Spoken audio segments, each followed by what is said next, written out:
များစီခွာစာဆောင်မှာနှုတ်ခွန်းဆက်တာပါတယ်။ဇွန်လ25ရက်2026ခုနှစ်ကြာသပတေးနေ့သူတို့သည်အလွန်ကြောက်ရွံ့၍ဤသူကဘယ်သို့သောသူနည်းလေနှင့်ပင်လယ်သည်သူ၏စကားကိုနားထောင်မှသည်တကားကိုချင်းချင်းပြောဆိုကြ၏။ရှမကုခရစ်ဝင်ကျမ်းခန်းကြီးလေးခန်းငယ်41ခေါင်းစဉ်ကသခင်ယေရှု၏လေဂါလိလဲပင်လယ်ထဲမှာမိုးသက်မုန်တိုင်းကလည်းအထီးသေး၍မရပါအင်မတန်မှပြင်းထန်လာ၍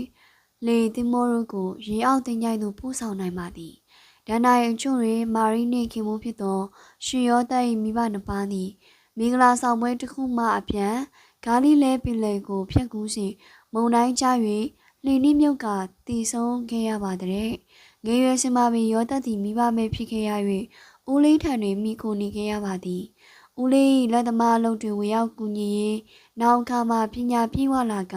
တဘိုးလို့ရမှာနာမည်ကြီးလာပါတဲ့။ဂါလိလဲပင်လယ်ပြောင်းမှာယူရလူမျိုးတို့၏အယိုးများပြန့်ကျဲနေခြင်းကိုသခင်ယေရှု၏တပည့်တော်များက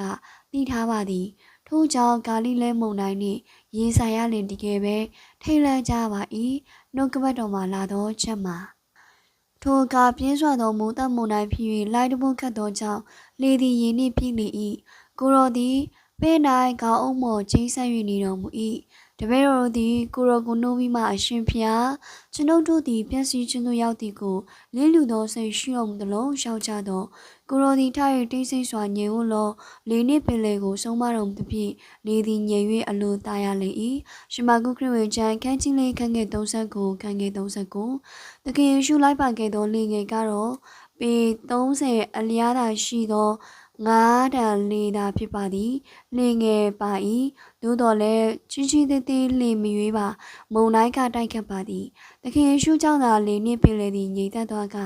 ဂါလိလဲသည်တာယာသောရေလွှာဖြစ်ခဲ့ရပါ၏